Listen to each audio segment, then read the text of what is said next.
ನಮಸ್ಕಾರ ಮಹಾರಾಣಿ ಮಂಗಳಾದೇವಿ ಅವರಿಗೆ. ಕೌಶಿಕಿ, ನಿನ್ನದೇ ನಿರೀಕ್ಷೆಯಲ್ಲಿದ್ದೆ, ಹೇಳು.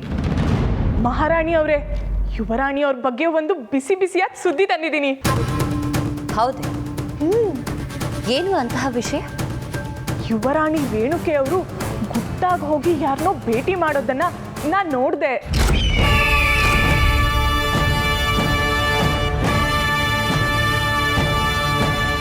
ಏನು?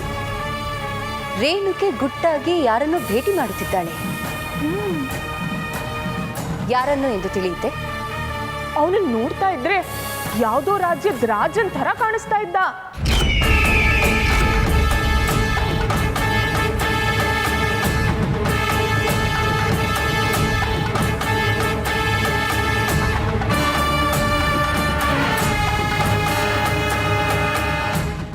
ಏನು?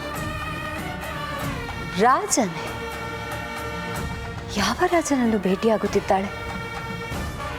ಅಲ್ಲ ಕೌಶಿಕಿ, ಈ ವಿಷಯವನ್ನು ಇಷ್ಟೊಂದು ತಡವಾಗಿ ಹೇಳುತ್ತಿದ್ದೆಯಲ್ಲ, ಇಷ್ಟು ಹೊತ್ತು ಏನು ಮಾಡುತ್ತಿದ್ದೆ ನೀನು? ಆಗಲೇ ಬಂದು ಈ ವಿಷಯವನ್ನು ನನಗೆ ತಿಳಿಸಬೇಕೆಂದು ತಿಳಿದಿಲ್ಲವೇ? ನೀನು ಮೊದಲು ಬಂದಾಗ ನಾನೇನು ಹೇಳಿದ್ದೆ ಎನ್ನುವುದನ್ನು ಮರೆತೆಯೇ ಕೌಶಿಕಿ? ಏನೇ ವಿಷಯವಿದ್ದರೂ ಮೊದಲು ನನಗೆ ತಿಳಿಸಬೇಕು, ಅದು ನಿನ್ನ ಜವಾಬ್ದಾರಿ ಎಂದು ಹೇಳಿರಲಿಲ್ಲವೇ? ಆದರೂ ಹೀಗೆ ಬೇಜವಾಬ್ದಾರಿಯಿಂದ ವರ್ತಿಸಿದ್ದೀಯಾ? ಅಯ್ಯೋ ಮಹಾರಾಣಿ ಅವರೇ, ಅದು ಹಾಗಲ್ಲ. ನಾನು ಆಗ್ಲೇ ನಿಮಗೆ ಸುದ್ದಿ ಹೇಳಬೇಕು ಅಂತ ಬಂದೆ. ಆದರೆ ನೀವು ಮಹಾರಾಜರ ಜೊತೆಲಿದ್ರಲ್ಲ, ನೀವು ಅಲ್ಲಿರುವಾಗ ನಾ ಹೇಗೆ ನಿಮಗೆ ಸುದ್ದಿ ಹೇಳಿ? ಅದಕ್ಕೆ ನೀವೊಬ್ಬರೇ ಸಿಗ್ಲಿ ಅಂತ ಕಾಯ್ತಾ ಇದ್ದೆ. ಹಾಗಾಗಿ ತಡ ಆಯಿತು ಅಷ್ಟೇ. ಸರಿ, ಆದದ್ದು ಆಯಿತು. ಹೌದು, ಆ ರಾಜ ನೋಡಲು ಹೇಗಿದ್ದ? ಮಹಾರಾಣಿ ಅವರೇ, ಅವನು ಸ್ವಲ್ಪ ಜಾಸ್ತಿನೇ ಎತ್ತರ ಇದ್ದ. ತಲೆ ಮೇಲೆ ಕಿರೀಟ ಇತ್ತು, ಗಡ್ಡ ಇತ್ತು, ಮತ್ತೆ ಅವನ ಕಣ್ಣಂತೂ ಅಬ್ಬಬ್ಬ ಕತ್ತಿ ಹಾಕಿ ತೀವ್ರವಾಗಿ ಹೊಳಿತಾ ಇತ್ತು. ಅವನ ವೇಷಭೂಷಣ ಎಲ್ಲ ಭಾರಿ ವೈಭೋಗದ್ದೇ ಆಗಿತ್ತು.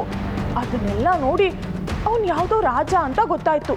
ಅವನು ರೇಣುಕೆ ಜೊತೆ ಏನೋ ಮಾತಾಡ್ತಾ ಇದ್ದ. ಆದರೆ ಏನು ಮಾತಾಡ್ತಿದ್ದ ಅಂತ ಗೊತ್ತಾಗ್ಲಿಲ್ಲ.